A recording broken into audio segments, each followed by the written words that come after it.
বন্ধুরা আবার চলে এসেছি লাইভে। এই যে আমার বস, আমরা দুজন এসেছি গাড়িতে। এখন রান্না হচ্ছে আমাদের। কি কি রান্না হচ্ছে দেখো। ওই যে ভাত বসানো হয়ে গেছে, এই যে আলু কাটা হয়ে গেছে, ডিম সিদ্ধ চলছে। কি করব তাড়াহুড়োর ভিতরে। এই হচ্ছে আমাদের খাওয়া দাওয়ার ব্যবস্থা। এই যে আমাদের ছোট্ট ঘর, এই যে মার্কেট। লেবু লোড হচ্ছে চারিদিকে, লেবু আর লেবু, গাড়ি আর গাড়ি। দেখো সবাই লোড হচ্ছে আমাদের গাড়ি, ঠিক আছে? সবাই দেখো, ঐশী কিং রাইডার চ্যানেল সবাই সাবস্ক্রাইব করবা। দেখো সব লেবু আর লেবু বন্ধুরা। ঐশী কিং দ্য রাইডার, সব লেবু আর লেবু, সব লেবু আর লেবু, লেবু আর লেবু, লেবু আর লেবু, লেবু আর লেবু, সব চারিদিকে লেবু।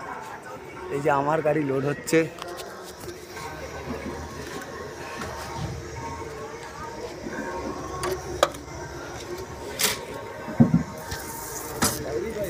আমার গাড়ি লোড হচ্ছে বন্ধুরা। এই যে দেখো লেবাররা লোড করছে, লেবাররা লোড করে বন্ধুরা। এইভাবেই লোড করা হয় লেবু, মৌসুম্বি। এগুলো যদি কমলা হতো তাহলে ক্যারেটে করে লোড হতো।